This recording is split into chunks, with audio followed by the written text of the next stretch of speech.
నమ్మారు.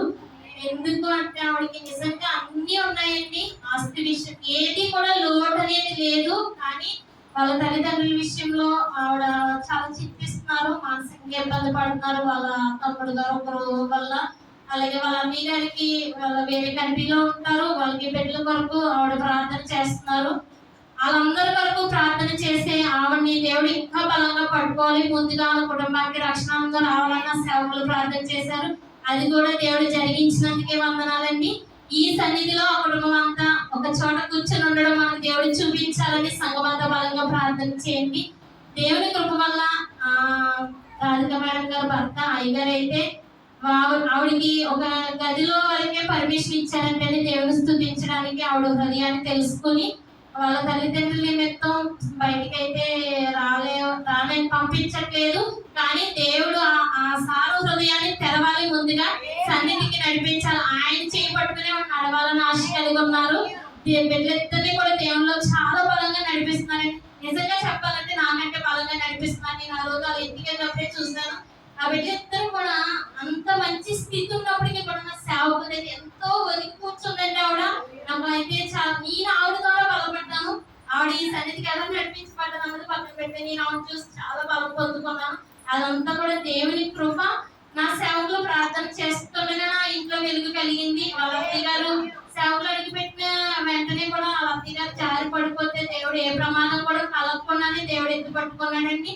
అందుని బట్టి వందనాలు. ముఖ్యంగా చెప్పాలంటే దేవాది దేవుడు నా యథార్థవంతులైన సేవకులకు అభిషేకాన్ని విడుదల చేసి మనందరినీ కూడా వేరే చేశాడు. ఆ అభిషేకం పొందిన సేవకులు ఏ గృహంలో అడుగు పెట్టినా వెలిగే కలిగిద్దండి. అది సేవకులు ప్రకటించింది నిజం. అది మనం బలంగా నమ్మాలి. ఇంకా గొప్ప విషయం ఏంటంటే వాళ్ళ తల్లిగారు కూడా ఆవిడ ఆశపడుతున్నారు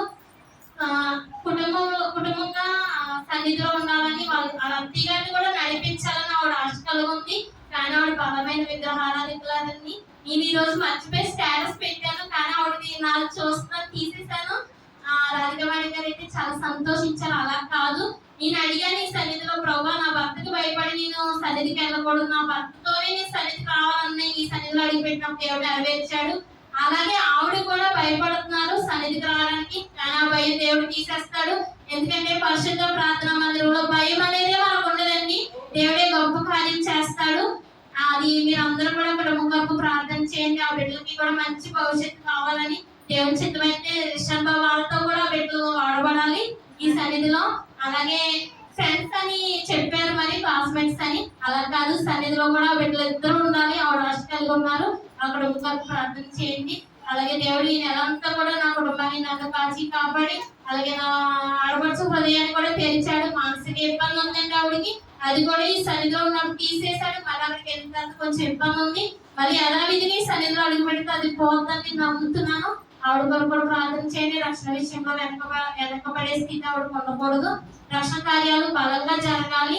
అలాగే ఇందు అండి నా ఫ్రెండ్ క్రిస్మస్ ప్రార్థనకి మా ఇంటికి వచ్చినప్పుడు ఆవిడ చాలా ఆత్మీయంగా బలపడ్డానని తెలియపరిచింది తల్లి గారికి. హైదరాబాద్ లో ఆరాధన చూస్తాను, మళ్ళీ మీ సేవకులే జరిపించాలని ఆవిడ తెలియపరిచిందండి. అలాగే నా మాట ఆలకించి అన్నయ్య కూడా ఈ సన్నిధిలో అడిగి పెట్టాడు. అసలు మేమైతే అనుకోలేదు, రక్షణ తీసుకోమని కూడా చెప్పలేదండి. తల్లి గారు వాక్యం చెప్తుండగానే అన్నయ్య హృదయం తెరవబడింది. తల్లి గారికి సన్నిధిలో రక్షణ పొందుతానని చెప్పాడు. అది కూడా ఏ విధమైన ఆటంకం లేకుండా భయంకరంగా దేవునికి భయంకరంగా జరగాలి. వేరే సన్నిధి నుంచి మన సన్నిధికి మనం నడిపించేయాలనేది కాదు. వాళ్ళు ఎక్కడ పట్టుకోవాలో అది దేవుని చిత్తమండి. ఈ సన్నిధిలో కుటుంబాన్ని పట్టుకున్నాడు. అలాగా బిడ్డ ఇందులో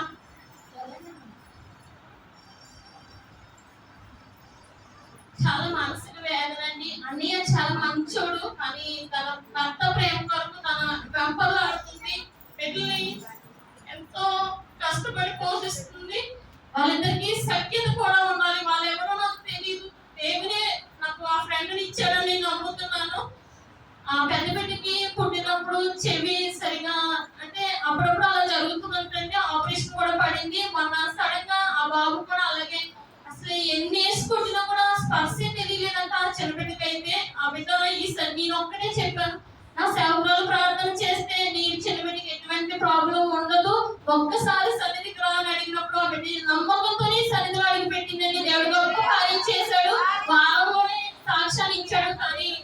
కన్నీరు వచ్చేస్తుందని చెప్పలేకపోతుంది.